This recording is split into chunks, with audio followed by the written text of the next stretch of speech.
Hello students, welcome back to our channel. Today we are going to learn R.S. Agrawal 8th class. Exercise 15 का question third. ये बहुत ही important question है. Prove that the sum of angles of a quadrilateral is 360 degree. मतलब ये prove करना है कि इस क्वाड्रिलेटर का सम जो है एक क्वाड्रिलेटर का सम जो है 360 डिग्री होता है. इसे प्रूव करने के लिए सबसे पहले हम एक क्वाड्रिलेटर ड्रॉ कर लेंगे.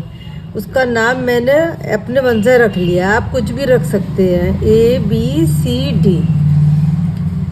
उसके बाद मैंने इसलिए लिखने का स्टार्टिंग तरीका क्या है, लेट ABCD बी आ क्वाड्रिलेटर. इसके बाद हम क्या करेंगे, जॉइन कोई सी भी एक डायगोनल को ज्वाइन कर लीजिएगा. जैसे मैं यहाँ पर AC को ज्वाइन कर रही हूँ, ज्वाइन AC को ज्वाइन करने से क्या हुआ, ये क्वाड्रिलेटर दो ट्रायंगल्स में डिवाइड हो गया. इसमें मैं अब एंगल A दो पार्ट में डिवाइड हो गया, तो मैं इसका नाम रख लूँगी एंगल 1, इसका नाम रख लूँगी एंगल 2. जो एक A जो है जो दो पार्ट में डिवाइड हो गया. अब C का नाम रख लूँगी, C भी दो पार्ट में डिवाइड हो गया, एंगल 3. इसका रख लूँगी angle 4.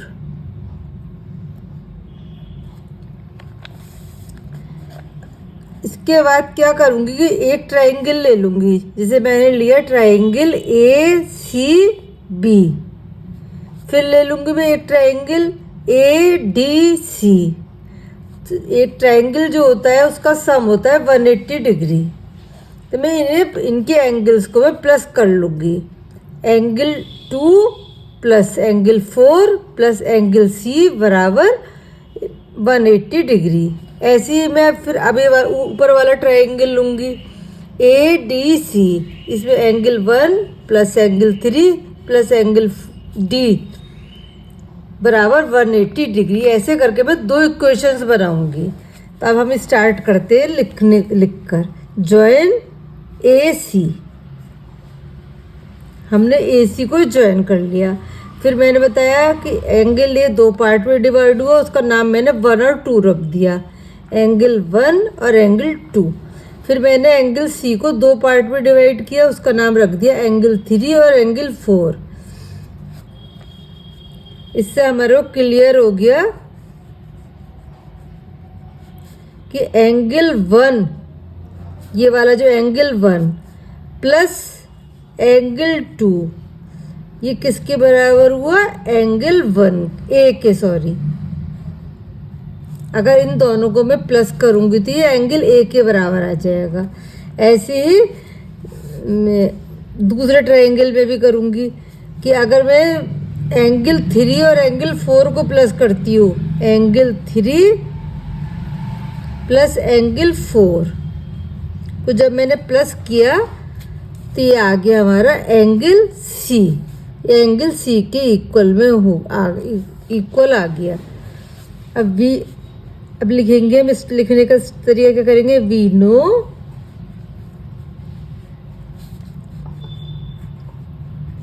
Some of triangle of all angles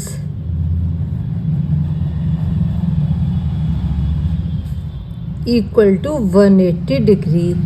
अगर एक ट्रायंगल के सारे एंगल्स का सम करते हैं तो वो 180 डिग्री के इक्वल होता है. तो हम यहाँ पर इस ट्रायंगल में क्या नाम क्या लेंगे, ACD.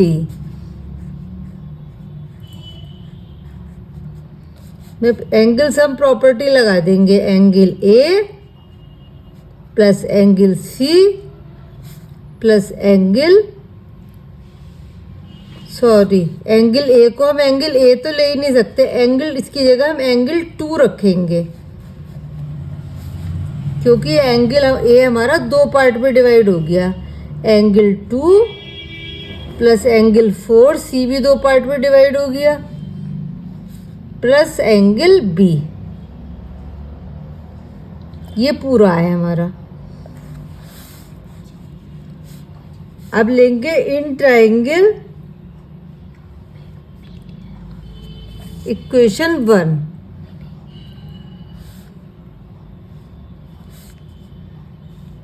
Is equal to 180 degree.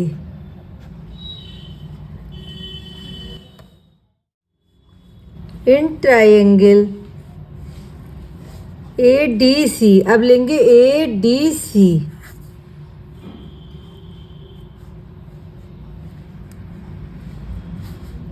ADC में अब एंगल सम प्रॉपर्टी लगाएंगे। ये एंगल A जो है हमारा एंगल 1 है, प्लस एंगल C हमारा एंगल 3 है, और एंगल D हमारा एंगल D है, इज इक्वल टू 180 डिग्री। ये हमारी इक्वेशन 2 हो गई। Add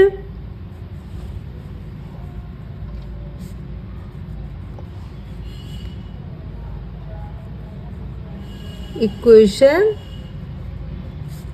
1 and 2।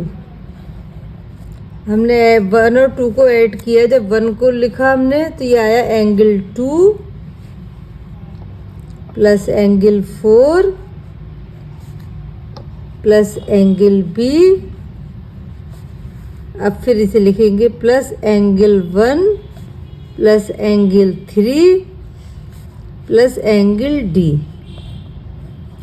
Is equal to, इन दोनों को प्लस करेंगे 180 डिग्री प्लस 180 डिग्री।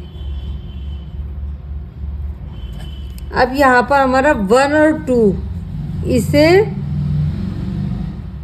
इसे और इसे एक जगह लिख लेंगे। Angle 1 plus angle 2। ये अब 4 को और 3 को पास पास लिख लेंगे। देखिए मैंने ऊपर मार्क लगा दिया। अब एंगल 3 प्लस एंगल 4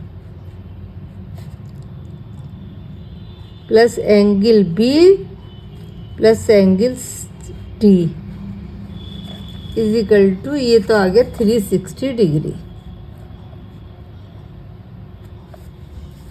एंगल 1 और एंगल 2 का एक के बराबर है एंगल ए के, तो इन दोनों की जगह मैं क्या लिख दूंगी, एंगल ए। अब इन दोनों की जगह क्या लिख दूंगी, एंगल 3 और 4, एंगल 4 की जगह angle C plus angle B plus angle D.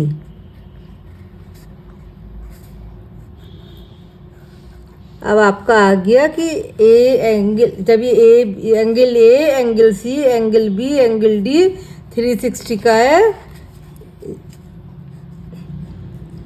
Hence